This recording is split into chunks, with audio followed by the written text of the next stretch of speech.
Pemirsa, di saat sahabatnya Monica Umardi tengah menghadapi perceraian dan tuntutan dari suaminya, Vini Alfionita justru tengah sibuk mempersiapkan rencana pernikahannya dengan Daniel Aldani, pria yang baru dikenalnya beberapa bulan lalu. Berita ini memang termasuk berita kejutan dari penyanyi dan bintang sinetron yang sudah lama absen dari karirnya tersebut. Sebab sebelum memutuskan menikah dengan Daniel, Vini dikabarkan sempat bergonta-ganti pacar. Namun saat mengenal Daniel,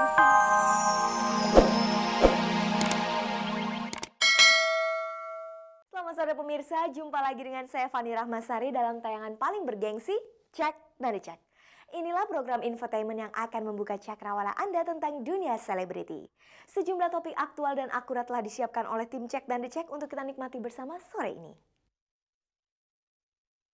Pemirsa, kita awali perjumpaan dengan menemui artis Inneke Koesherawati yang sekarang telah meninggalkan image sebagai artis seksi. Padahal dulu Inneke sempat dijuluki bom seks. Ada pula kabar dari artis Vini Alfionita yang segera menikah tanggal 22 Oktober mendatang. Pria pilihan Vini itu bernama Daniel Aldani. Setelah sukses menyelenggarakan malam dana untuk artis Nita Tilana, kini sekelompok tayangan infotainment termasuk Cek dan Dicek kembali mengadakan malam dana. Kali ini untuk membantu musisi Bonnie Rollis yang kesulitan dana dalam perawatan penyakitnya. Dilanjutkan dengan berita-berita singkat dari dunia selebriti yang terangkum dalam agenda selebriti. Ikuti pula pemirsa kabar terbaru dari Ita Mustafa, Yesi Gusman, dan Firda Kusler. Setelah pensiun dari dunia keartisannya, mereka beralih menjadi pengusaha wanita. Apa saja bisnis mereka? Pemirsa, tidak semua artis mencapai puncak karirnya dengan mudah. Ada sejumlah artis yang justru terkenal karena berita-berita sensasinya. Salah satunya adalah Inneke Koesherawati. Inneke menempuh jalan pintas sebagai artis top lewat penampilan yang berani dalam film-film yang dulu ia bintangi. Bahkan ia sempat mendapat julukan artis bom seks. Tapi kini kabarnya Inneke telah menanggalkan citra dirinya sebagai artis seksi. Inilah Inneke Koesherawati. Di awal karirnya sebagai artis film, wanita cantik ini sempat dikenal sebagai artis bom seks karena penampilannya yang berani di film-film yang dibintanginya. Catat saja film Gadis Metropolitan yang mengangkat nama Inneke sebagai artis film panas. Begitu pula dalam aktingnya di film Dono Kasino Indro, Inneke selalu menampilkan keindahan paha dan dadanya. Terlepas dari dunia akting, Inneke pun sempat membuat heboh karena keberaniannya berpose setengah bugil di sebuah cover majalah. Karena keberaniannya itu, Inneke sempat berurusan dengan polisi dengan tuduhan pornografi. Pemirsa, begitulah jalan Inneke untuk menempuh popularitas. Dan kini, Ine ingin melepaskan diri dari atributnya sebagai bom seks. Alasan apa yang membuat wanita berhidung mancung ini melakukan hal tersebut?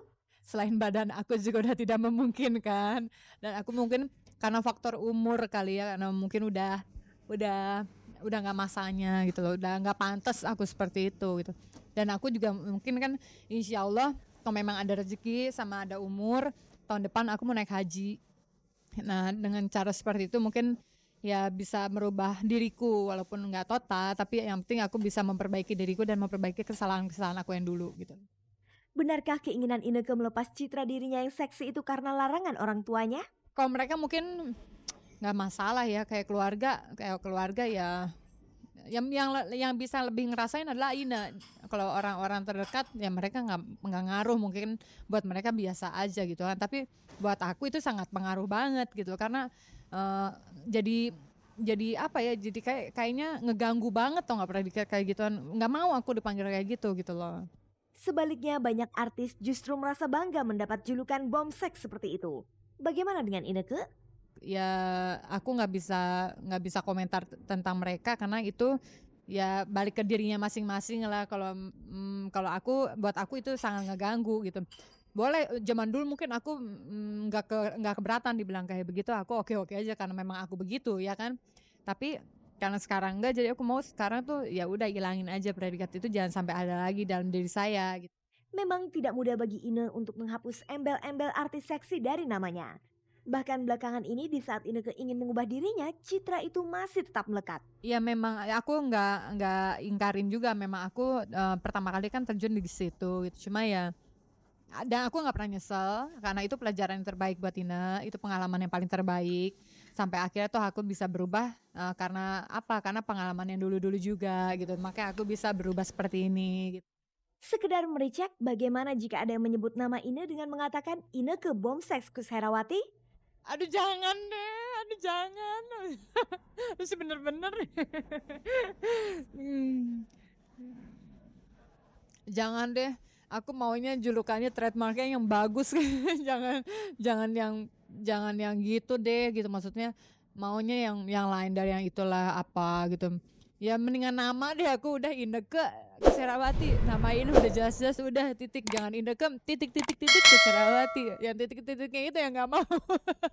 Yang titik-titiknya itu yang kadang ya kalau kita orang yang terjun di dunia kayak gini mungkin bisa ngerti tentang gosip, tapi kalau orang awam ya kan pasti nganggapnya kan negatif lagi, sementara kita udah berusaha susah payah untuk ngilangin pikiran negatif orang, tapi dengan ada begini orang masih nanti berpikiran negatif lagi.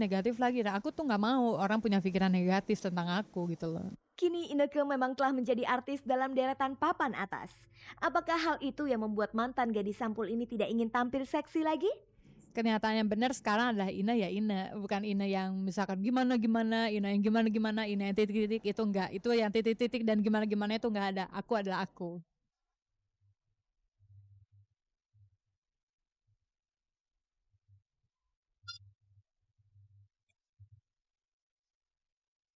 Pemirsa, lama tidak menyanyi dan main sinetron, artis Vini Alfionita membawa kabar baru. 22 Oktober mendatang, Vini akan mengakhiri masa lajangnya. Dia akan disunting oleh Daniel Aldani, pria yang baru dikenalnya bulan April lalu.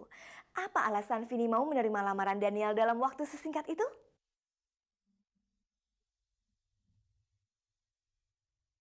Pemirsa, di saat sahabatnya Monica Umardi tengah menghadapi perceraian dan tuntutan dari suaminya, Vini Alfionita justru tengah sibuk mempersiapkan rencana pernikahannya dengan Daniel Aldani, pria yang baru dikenalnya beberapa bulan lalu.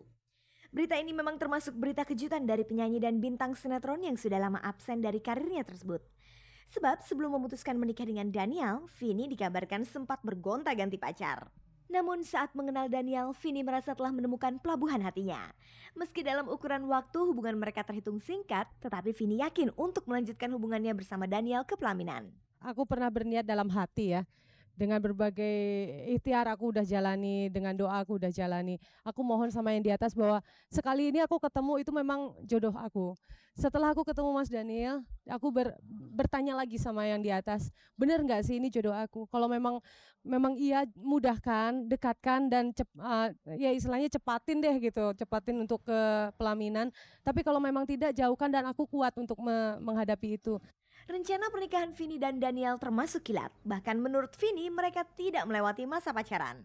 Aku nggak ngerti, kita nggak pernah pacaran kayaknya ya, soalnya aku udah lama nggak punya pacar dan memang udah diniatin untuk kalau bisa ketemu yang terakhir deh gini, ini jangan pacaran terus yang cuma gitu-gitu aja bosen. Jadi ketemunya itu udah langsung punya niat atau mungkin bukan komitmen ya, mungkin terlalu jauh ya kalau komitmen, tapi udah punya visi yang sama, kita samain gitu, persepsi kita samain, visi kita samain ke depan.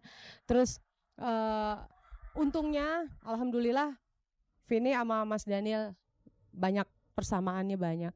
Sejak awal pertemuan sebenarnya Vini dan Daniel mengaku sudah saling tertarik. Faktor apa yang membuat mereka merasa cocok? Aku tidak terlalu muluk-muluk atau terlalu perfeksionis dalam memilih calon suami, yang penting ibadahnya. Terus kesiapan dia untuk menerima kekurangan aku. Kalau menerima kelebihan aku mah gampang ya, menerima kekurangan aku dan mengerti sekali profesi aku.